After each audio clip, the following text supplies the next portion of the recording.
Have you ever wondered why people have marks on their faces or on their body? Body marking is seen as scarification, which means cutting and burning of the body for ritual, aesthetics, medical, magic, or religious purposes. Evidence from prehistoric burials, rock carvings, and paintings indicates that body marks existed in ancient times.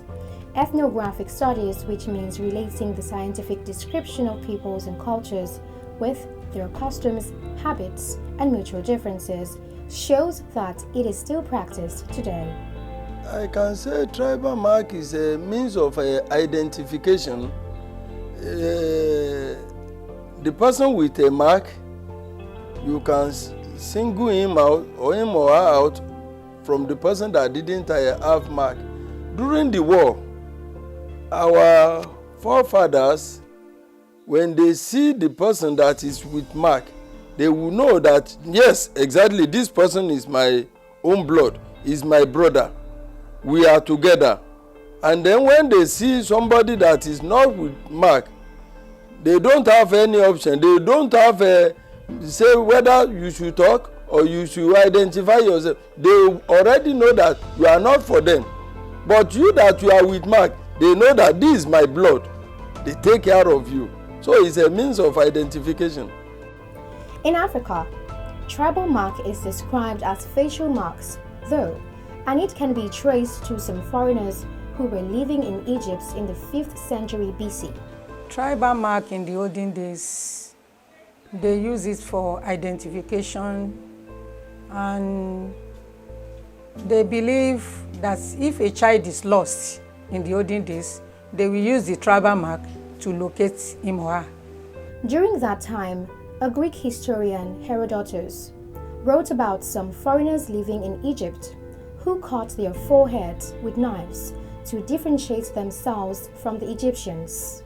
It's used to distinguish, to identify or distinguish, oh, this one is from this so place. Oh, this tribal mark, because we have different tribal marks. Like my own, I think this is 4, and Jara on top. Aha. So that is from a royal family.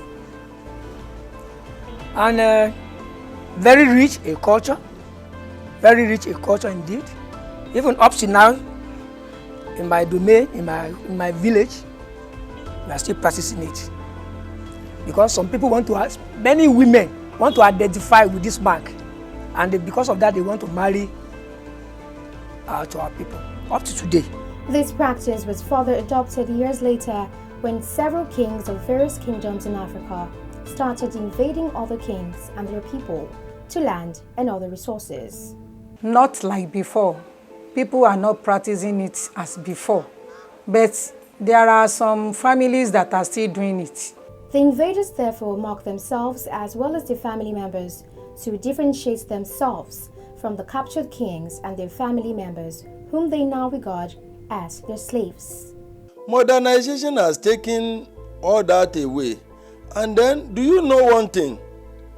Modernization, civilization, and their culture, they are not the same thing. I think they should go on pari passu, but in our own case, we erase our own things and then we embrace the white people's thing. So modernization has erased it.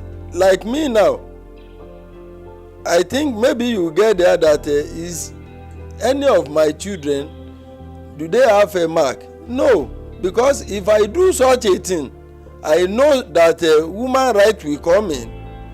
People will begin to accuse me. I know there will be some that they will say they will stone me. They will use civilization to destroy our own culture. It is a way of identification passed down from family to family, members of the same village, identification of real lineage or village. Since tribal marks are used mainly to differentiate ethnic groups, they vary. I cannot say general, but I just know of my own community. Let me say my own compound. Because It's like the art has been, fading away this day as a result of civilization, Western educations, or what have you. There are marks on the cheeks, forehead, under the chin, and so on.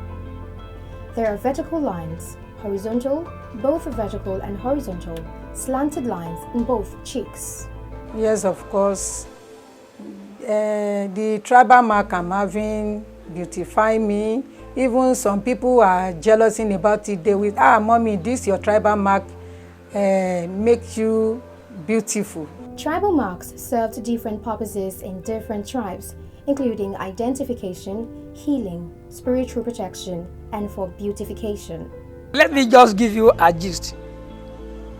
When I came to Lagos, that's around 1975, thereabouts.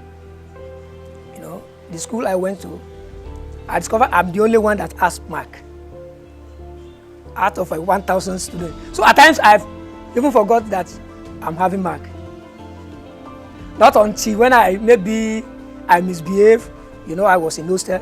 That boy with tribal mark. Is then I remember that. So because when I look at people's faces, I discover that I don't see marks. I'm the only one that's used to have marks. But the impression, being what I am, and from where I come from, as a prince, so it gives me, impetus and inward kick that at least I'm Obanimi. The facial mark was used as a symbol of honor, beauty, and heritage, and something worn with pride. People do tell me that with this your mark, if you didn't have this mark, maybe you will not handsome. It makes me to be handsome. Like my pastor will say, when he wants to qualify you the more, he say you are handsome, you are beautiful, you are great. I don't know. Maybe without this mark, I will be horrible. But with this mark, I'm so handsome, and then people do admire me with it. These marks are in patterns based on the ethnic group of their bearer and have different meanings and different names. This practice is popular among the Yoruba of Nigeria, Benin, Togo. During the transatlantic slave trade, tribal identification and facial stripes became important. Yes, if I see anybody from my own tribe or my family that is having the same tribal mark with me, I will know that this one is from my own family or from my community. Some repatriated slaves later reunited with their communities by looking at the facial stripes. Yes. I remember vividly, I've lost contact with a brother of mine for about 20 years, one of my family member. And then when the man heard that I'm in Lagos, he's the chairman of Mitsela at Apapa, Alhaji Rauf. He said that people should give his number to me, and then he got my number. He called me, and then he said that one of his sons wants to get married, that I must be there. The first thing that came to me is that will I be able to know this man when I see him?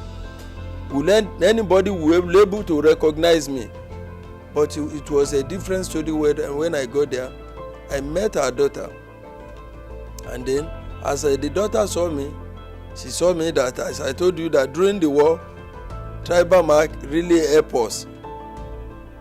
As she saw me, she knew that yes, this is one of my father, and then she took care of me. When other people came in, as they saw the mark, they now said that my brother, where have you been since all these days? I said, I'm in Lagos. Who is your father?